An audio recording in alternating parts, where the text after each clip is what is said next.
আসসালামু আলাইকুম রহমতুল্লাহি ওয়া বারাকাতুহু। সম্মানিত দর্শক, অন্তর্বর্তীকালীন সরকারের প্রধান উপদেষ্টা ডক্টর মোহাম্মদ ইউনূস জাতিসংঘের সাধারণ পরিষদের যে অধিবেশন সেখানে ভাষণ দিতে যাবেন। তিনি গত বছরে গিয়েছিলেন ভাষণ দেওয়ার জন্য, আর তার আগে শেখ হাসিনা প্রতি বছর সেখানে যেতেন এবং সঙ্গে ১০০, ১৫০, ২০০ লোক নিয়ে যেতেন এবং মনে হতো যে পৃথিবীতে তার মতো এত জাঁকজমকপূর্ণভাবে সেই আমেরিকা ভ্রমণে কোনো সরকার প্রধান ২০০৯ থেকে ২৫ পর্যন্ত কেউ যায়নি। এত রাজস্বিক বহর নেই, এমনকি আমেরিকার প্রেসিডেন্টও নয়। তো সেটাকে একটু কাটছাট করে ডক্টর মোহাম্মদ ইউনূস সেখানে গিয়েছেন, আর এই বছর তিনি যাচ্ছেন। আর এই বছর তার যে লটবহর, সেই লটবহরে যুক্ত হয়েছে ৪ জন রাজনৈতিক নেতা। ৩টি দলের ৪ জন রাজনৈতিক নেতা এখানে যাচ্ছেন। এটা ব্যতিক্রম ধর্মী একটি ঘটনা এবং অপ্রয়োজনীয়, এবং এর সঙ্গে যে কূটকৌশল রয়েছে, এই কূটকৌশলে আগামীতে সবাই ফাঁসবেন।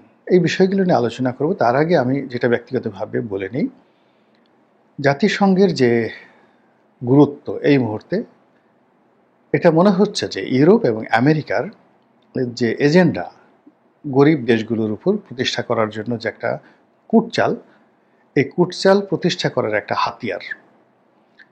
এবং জাতিসংঘকে বলা হচ্ছে এই মুহূর্তে একটা শ্বেতহস্তি, এটার কোনো দরকার নেই। এটি শুধুমাত্র ধনীদেরকে আরও ধনী বানানো, প্রভাবশালী রাষ্ট্রকে দরিদ্র রাষ্ট্রগুলোকে দুমড়ে মুচড়ে শেষ করে দেওয়ার একটা হাতিয়ার ছাড়া আর কিছু নয়।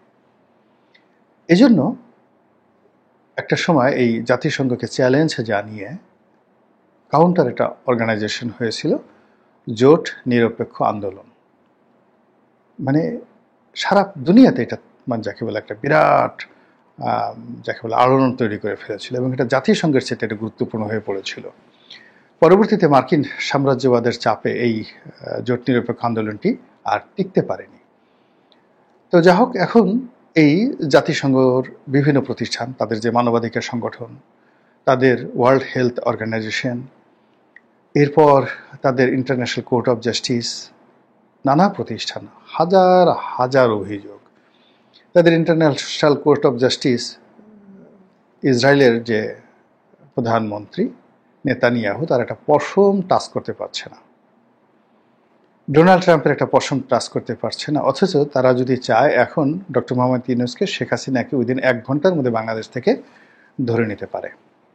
তো এরকম তারা ব্রিটিশ প্রধানমন্ত্রীকে কিছুই করতে পারবে না, কিন্তু তারা যদি ভানুয়াতুর প্রধানমন্ত্রীকে গ্রেপ্তার করতে চায়, ইন্টারন্যাশনাল কোর্ট অফ জাস্টিস দিয়ে তারা অনেক কিছু করতে পারে। তাদের একটা সেই আন্তর্জাতিক পরমাণু কমিশন রয়েছে।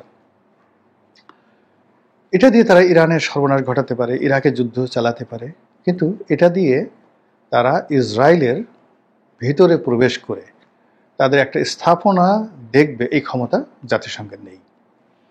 তাদের ইউনিসেফ আছে, ওয়ার্ল্ড হেলথ অর্গানাইজেশন আছে, এটা দিয়ে তারা বাংলাদেশ, পাকিস্তান, আফগানিস্তান এই সকল দেশের সর্বনাশ ঘটায় দিতে পারে। কিন্তু তারা ইসরায়েলের বিপক্ষে একটা টু শব্দ উচ্চারণ করে তাদের ইউনিসেফের একটা ক্ষুদ্র ওষুধের চালান মিশর দিয়ে অথবা জর্ডান দিয়ে তারা ফিলিস্তিনের মধ্যে ঢুকাবে, এই মুরদ জাতিসংঘের মহাসচিবের নেই। তাদের একটা সিকিউরিটি কাউন্সিল রয়েছে, এই সিকিউরিটি কাউন্সিল দিয়ে তারা আফগানিস্তানে যুদ্ধ চালাতে পারে, তারা সিরিয়াতে যুদ্ধ চালাতে পারে, কিন্তু এই সিকিউরিটি কাউন্সিল দিয়ে তারা ইউক্রেন এবং রাশিয়ার যুদ্ধ বন্ধ করাতে দূরের কথা, এখানে মধ্যস্থতা করার মতো একটা সাধারণ রেজুলিউশন তারা নিতে পারে না এই জাতিসংঘ। তো এই জাতিসংঘের বিভিন্ন প্রতিষ্ঠানের বিভিন্ন রকম কর্মকাণ্ড রয়েছে, আর সেই কর্মকাণ্ডের মধ্যে সবচেয়ে অথর্ব যে প্রতিষ্ঠানটি, সেটা হলো এই সাধারণ পরিষদ। মানে সাধারণ পরিষদ হলো জেনারেল অ্যাসেম্বলি, এখানে সব কিছু আলোচনা হয়, একটা ওপেন অ্যাসেম্বলি, আপনাকে একটা মাইক দেওয়া হয়। তো কখনো কখনো ধরুন বিশ্বের কোনো নাম করা লোক গেলে তার বক্তব্য শোনার জন্য কেউ উপস্থিত থাকে, কিন্তু এমনও অবস্থা রয়ে গেছে যে অগুরুত্বপূর্ণ কোনো ব্যক্তি যদি বক্তব্য দিতে যান, তো এই পুরো অ্যাসেম্বলি হলে সেই দেশের কিছু টাউট বাটপার, সেই দেশে কিছু লোকজন, সেই দেশে কিছু ভাড়া করা দর্শক ছাড়া ওখানে কেউ থাকেন না, এবং কেউ এই বক্তব্য শুনেন, এবং এই বক্তব্যের ফলে জাতিসংঘের সাধারণ অধিবেশনের কোনো ভাষণের ফলে বা কোনো সেই জেনারেল অ্যাসেম্বলির কোনো সুপারিশমালা তৈরি হয়েছে, এবং সেটা বিশ্বের কোনো দেশে বা বিশ্ব রাজনীতিতে সেটা 2 পয়সার গুরুত্ব রেখেছে, এরকম নজির আমি আমার রাজনৈতিক জীবনে কখনো দেখিনি। ফলে এখানে আমি যদি বাংলাদেশের প্রধানমন্ত্রী হতাম, বিশ্বাস করেন আমি এখানে যেতামই না, লোকই পাঠাতাম কিনা। যদি একেবারে বাধ্যবাধকতা যদি থাকতো, তাহলে একজন পররাষ্ট্র সচিব বা পররাষ্ট্র মন্ত্রণালয়ের একজন প্রতিমন্ত্রী যদি থাকেন, তাকে পাঠাতাম যে যাও তুমি গিয়ে ভাষণ দিয়ে আসো, তুমি একটা ইকোনমি ক্লাসে যাবা, আর ওখানে গিয়ে শুধু ভাষণের দিন থাকবা, 48 ঘন্টা তোমার যে খরচা যেটা আছে থাকার জন্য, এটা তোমাকে দেওয়া হলো পার ডে $200 করে পার ডিএম পাবা, এর বেশি না। এভাবে আমি তাকে পাঠাতাম। আর আমি এইভাবে যাওয়া মানে আল্লাহ এর আগে যেন আমার মৃত্যু দেয়, এরকম আমার কাছে মনে হতো। এটা একটা বেহায়া নির্লজ্জের মতো একটা ঘটনা, কিন্তু বিভিন্ন দেশের লোকজন কেন যেন সেখানে যায়।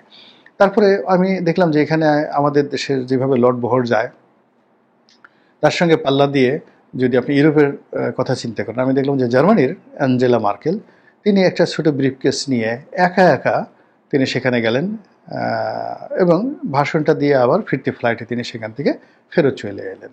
ওই তার তো সম্মান কমেনি।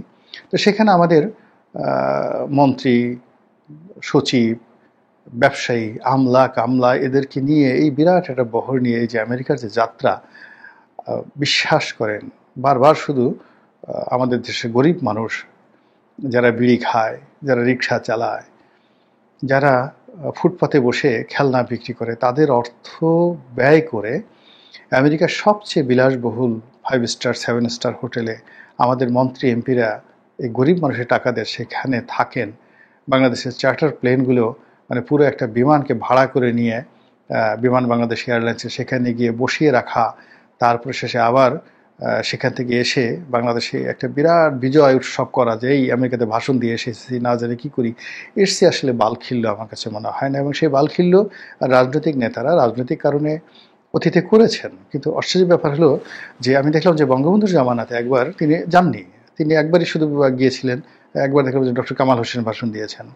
তারপরে এরশাদ জামানাতে মিজানুর রহমান চৌধুরী প্রধানমন্ত্রী ছিলেন, তিনি তার পক্ষে সেখানে ভাষণ দিয়েছেন। একবার বোধহয় পররাষ্ট্রমন্ত্রীও, কোনো একজন পররাষ্ট্রমন্ত্রী সেখানে ভাষণ দিয়েছিলেন, এরশাদ সাহেবও সেখানে যাননি। তো এরকম ঘটনা যে এখানে কেন যেতে হবে। তো এর প্রেক্ষাপটে এখন ডক্টর মোহাম্মদ ইউনূস যাচ্ছেন। এমনি তিনি একজন অন্তর্বর্তীকালীন সরকারের প্রধান, তার নুন আনতে পান্তা ফুরোয়, বাংলাদেশে এসে কিছুই করতে পারছেন না। এখানে হতাশা, চারিদিকে হতাশা। তো এই সময়টাতে তিনি এত ঘন ঘন, যে 1 বছরের মধ্যে 13 বার তিনি বিদেশে গেছেন, এইবার দিয়ে তার 14 বার যাওয়া, এই টাকাগুলো মানে তিনি কোথায় পাচ্ছেন, কেন যাচ্ছেন, কি করছেন, তার লাভ কি? বিভিন্ন লোকজন তিনি ভাড়া করে এনেছেন, এই যে এক একটাকে দেখলে মেজাজ গরম হয়ে যায়।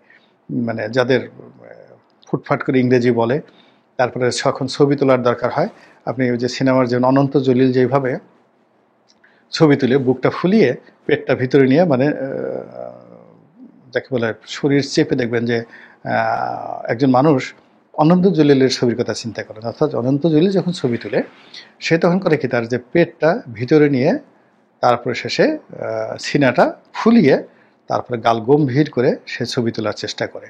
ঠিক এখন ডক্টর মোহাম্মদ ইউনূসের কয়েকজন উপদেষ্টা এই ছবি তুলতে গিয়ে তাদের যে ভুঁড়ি পেটের মধ্যে ঢুকানোর চেষ্টা করে, সিনাটা ফুলিয়ে দেয় আর গালটা ভারী করে একটু অ্যাঙ্গেল করে, মানে ডান দিকে বাঁকা হয়ে বাম দিকে বাঁকা হয়ে ছবি তুলে বোঝানোর চেষ্টা করেন যে তিনি অনেক স্মার্ট একজন ব্যক্তি। আর ইংরেজি যখন তারা বলার চেষ্টা করেন, এমনভাবে ইংরেজি বলেন যে মনে হয় সেই ইংরেজি বোঝা আপনার জন্য খুব কঠিন একটা বিষয়। আপনি যদি বুঝতেই পারেন তাহলে তার ইংরেজি হলো না। তো তাদের যে ইংরেজি, সেই ইংরেজি সহজ সরল ইংরেজি নয়, খুব কঠিন ইংরেজি। যেন তারা যে বিদেশে ছিলেন, ভালো ইংরেজি জানেন, কঠিন কঠিন শব্দ দিয়ে প্রচার করেন।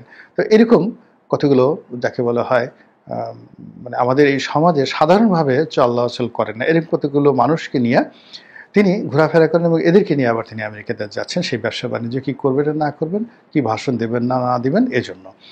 আর তার এই যে এই যাওয়ার সময়টাতে তিনি আবার করেছেন কি, এই নজিরবিহীনভাবে রাজনৈতিক দল থেকে 4 জন লোক নিলেন। এখন তিনি 70টি রাজনৈতিক দল বা 75টি রাজনৈতিক দলের সাথে বৈঠক করছেন। তো তার যদি নেওয়ার ইচ্ছা থাকতো, সব দল থেকে তিনি একজন করে নিয়ে যেতেন। টাকা সরকারি টাকা, দরিয়ায় ঢালো, অসুবিধা তো নেই, আল্লাহর মাল দরিয়ায় ঢালো, অসুবিধা নেই। তো তিনি তা না করে ৩টি দল থেকে নিয়ে গেলেন কেন? এটা একটা কেওয়াস সৃষ্টি করলো। দ্বিতীয়ত হলো যে ওখানে আওয়ামী লীগ সিন ক্রিয়েট করবে, এতে কোনো সন্দেহ নাই। গত বছর করেছিল এবং এবছর যেহেতু তারা পাত্তা পেয়ে গেছে, গত বছর তাদের যে সিন ক্রিয়েট করার ক্ষমতা তার চেয়ে এখন এবার ১০০০ গুণ বৃদ্ধি পেয়েছে। লন্ডনে মাহফুজের সাথে যা করা হয়েছে, আমেরিকাতে মাহফুজের সাথে যা করা হয়েছে, তারপরে আসিফ নজরুলের সাথে যা করা হয়েছে, ডক্টর মোহাম্মদ ইউনূসের সঙ্গে করা হয়েছে, এইবার একেবারে সুদে আসলে অতীতে যা কিছু করা হয়েছে এটাকে আরও ৩ গুণ ৪ গুণ মাল্টিপল করে তারা সমস্ত ইউরোপ থেকে, আমেরিকা থেকে লোকজন এনে এখানে রীতিমতো একটা উৎসব, ডিম উৎসব পালন করবে। কত ডিম মারা যায়, কত কুশপুত্তলিকে দাহ করা যায়, রাস্তায় রাস্তায় কত রকম মানে ছবি টানিয়ে, বিলবোর্ড টানিয়ে সেইগুলোকে মানে নানা রকম কাচি কুচি করে, তারপরে সে পচা ডিম মেরে, তারপরে সেইগুলোকে নিয়ে নাটক তৈরি করে, মানে এগুলো আমেরিকাতে হলো কি আপনার গণতন্ত্রের চর্চা করার জন্য, ব্যঙ্গ বিদ্রুপ করার জন্য নানা রকম সেখানে বৈধ উপকরণ রয়েছে। যেমন দেখা গেল একবার ডোনাল্ড ট্রাম্পের যখন প্রেসিডেন্ট লাস্টবার, তাকে উলঙ্গ করে, একেবারে সম্পূর্ণ উলঙ্গ করে একটা মূর্তি বানানো হলো as it is Donald Trump. আর পেছন দিক থেকে সেটা যখন যাচ্ছিল একেবারে, তিনি আমাদের গ্রামে যেমন রাস্তার পাশে দাঁড়িয়ে যেভাবে মানুষের মলমূত্র ত্যাগ করে, তো ওইভাবে ডোনাল্ড ট্রাম্প বসে আছেন, একটা ছবি মানে একটা মূর্তি তৈরি করা হয়েছে ফোমের, আর মানুষজন তার পশ্চাৎ দেশে শুধু লাথি মেরে যাচ্ছে এবং এটা আমেরিকার সমাজে বৈধ। তো এখন জাতিসংঘর অফিসের সামনে, ডক্টর মোহাম্মদ ইউনূসের হোটেলের সামনে এই কাজগুলো আমেরিকাতে বসে যদি ও দেশের নিয়ম মেনে হাজার হাজার আওয়ামী লীগের লোকজন প্রতিদিন করে, আর সেই দৃশ্য যদি সোশ্যাল মিডিয়াতে ছড়িয়ে পড়ে, আপনি কী বলবেন বলেন তো? দূর থেকে বলবেন এই ধর ধর ধর। অথবা বাংলায় যে সমস্ত খুব গালাগালি রয়েছে, যেগুলো গালাগালি এই বট বাহিনী শিক্ষা দিচ্ছে আওয়ামী লীগের লোকজন এমনি তারা দুষ্ট, তাদের অসভ্যতামি নিয়ে জামাতের অনেক ক্ষোভ যে এদের মতো খারাপ কোনো লোক হয় না, কিন্তু এই খারাপ লোকদেরকে গালি শিখিয়ে দিয়েছে এই বট বাহিনী। তো এই বট বাহিনীর গালি, পিনাকির গালি, সেফায়েতুল্লাহর যে গালিগুলো আছে, সেই গালিগুলো বাংলায় দাঁড়িয়ে দাঁড়িয়ে যদি সেই আওয়ামী লীগের লোকজন দিতে থাকে, তো আমেরিকার লোকজন তো পুলিশ তো এই গালিগুলো বুঝতে পারবে না, তারা হাসবে, এই জিনিসগুলো হাসবে যে ও মাই গড কি গালি দিচ্ছে, কত সুন্দর, সো নাইস। হ্যাঁ, এত সুন্দরভাবে গালি দেওয়া যায়। আমেরিকাতে গালি, ইংরেজিতে গালি তো ২-৩টা, আর বাংলায় তো গালি ২-৩ হাজার গালি রয়েছে। এই ২-৩ জায়গায় যে কাউকে যদি বলে এই তেলাফোকার বাচ্চা তেলাফোকা, এই মানে ইঁদুরের বাচ্চা ইঁদুর, এই বান্দরের বাচ্চা বান্দর, তো এই ধরনের কথাবার্তা আমাদের বাংলাদেশে হয়, কিন্তু ইংল্যান্ডে কিন্তু এই ধরনের কথাবার্তা হয় না, বা আমেরিকাতে এই ধরনের গালি হয় না। বা অশ্লীল, অমুকের পুত্র অমুক, অমুকের ছেলে অমুক, অমুক অমুক, একজনের নাম দিয়ে দিল অমুক অমুক, বাজে যত রকম বাজে জিনিস আছে, সেই বাজে জিনিসগুলো এখন যেহেতু এই সামাজিক মাধ্যমের কল্যাণে আওয়ামী লীগের লোকজন তারা শিখে গেছে এই গালিগুলো। তারপর গালিগুলোর সাথে সাথে আবার অঙ্গভঙ্গি, দূর থেকে যদি অঙ্গভঙ্গি করা হয়, যেটা আমেরিকান পুলিশ বুঝবে না, আমেরিকার আইনেও এটা ধরতে পারবে না, কিন্তু বাংলাদেশের লোকজন বুঝবে যে কি করা যায়। হাতের এক হাতের ২-৩টা আঙ্গুল ঠিক করে সেটাকে যদি আপনি পশ্চাৎ দেশ বানান, কারো ২টা আঙ্গুল ঠিক করে পশ্চাৎ দেশ বানান, আর একটা আঙ্গুল আপনি যদি আবার সেই পশ্চাৎ দেশের মধ্যে ঢুকিয়ে দেন, যেটা পিনাকি অহরহ করে। তো এরকম জিনিসগুলো যদি সেই মানে এয়ারপোর্টে করা হয়, এইসব জিনিসগুলো যদি হোটেলের সামনে করা হয়, যে কদিন অধিবেশন চলবে সেই সময়টাতে করা হয়, তাহলে বোঝার চেষ্টা করুন যে পরিস্থিতি কেমন হবে। আর এই ঘটনার সাথে জামাতের লোক যখন থাকবে, বিএনপির লোকজন থাকবে, তারাও তো এই অপমানগুলো তাদেরকে ভাগ করে নিতে হবে, কারণ তারাও তো সফরসঙ্গী। এবং এখানে যারা যাবে তাদেরকে উদ্দেশ্য করে যদি এখন ইতিমধ্যে বলা হচ্ছে এরা সবাই ডক্টর মোহাম্মদ ইউনূসের বডিগার্ড হিসেবে যাচ্ছে, কেউ তাবেদার হিসেবে যাচ্ছে, কেউ দালাল হিসেবে যাচ্ছে, দলের মধ্যেও নানা রকম যে ওনাকে নেওয়া হলো কেন, আমি কি তার চেয়ে কম গুরুত্বপূর্ণ, আমাকে কেন নেওয়া হচ্ছে না। তো এই পুরো বিষয়টা আমার কাছে মনে হচ্ছে এই সময়টাতে দরকার ছিল না, এই সময়টাতে ওনার বিদেশে যাওয়াই দরকার ছিল না। বাংলাদেশে থেকে নির্বাচনটা যত সুন্দর করা যায়, সুষ্ঠু করা যায়, সরকারের কাজে গতি আনা যায়, বাংলাদেশে দুটো পয়সা বাঁচানো যায়, যতটা সম্ভব জনগণের সাথে সম্পৃক্ত থাকা যায়, এগুলো না করে এইরকম ঝামেলা বাঁধাতে তিনি কেন যাচ্ছেন, এটা আমার বোধগম্য হচ্ছে না। অথবা এই সময়টিতে কেন আওয়ামী লীগকে একটা সুযোগ করে দেওয়া হচ্ছে যে আসো আসো আসো আমাদেরকে গালি দাও, আসো আসো আসো আমাদেরকে লক্ষ্য করে অশ্লীল নৃত্য করো, আসো আসো আসো আমরা আসছি, আমাদেরকে দেখতে আসো, আমাদেরকে বরণ করে নাও, তোমাদের যেভাবে ইচ্ছা সেভাবে বরণ করে নাও, আসো আসো আসো আমরা অনেকদিন যাবো ডিম খাই না, আমাদেরকে ডিম খাওয়াও, এরকম করো, আমরা তো তোমাদের এই ডিম খাওয়ার জন্য বসে আছি। It's a provoke. এই জিনিসগুলো কী দরকার ছিল?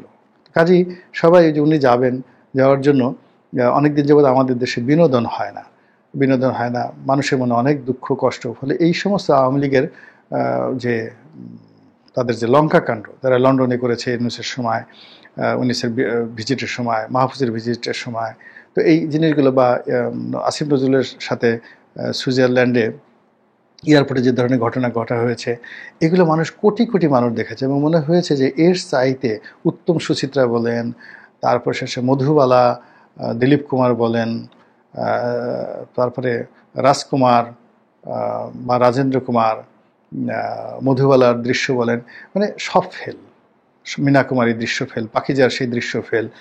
এমন হয় যে এই যে তারা যে অপদস্থ হচ্ছে এগুলো মানুষ খুব পছন্দ করছে এবং এগুলো মানুষের মনের মধ্যে যে নেতিবাচক ক্রিয়া প্রতিক্রিয়া তৈরি হচ্ছে, ওই দৃশ্য নিয়ে তারা আবার বাংলাদেশে কোন মুখে আসবেন, এসে আবার কোন মুখে বড় কথা বলবেন, এটা আমি বুঝতে পারি না। মহান আল্লাহ আমাদের সবাইকে হেদায়েত দান করুন এবং হেফাজত করুন। আসসালামু আলাইকুম ওয়া রাহমাতুল্লাহি ওয়া বারাকাতুহু।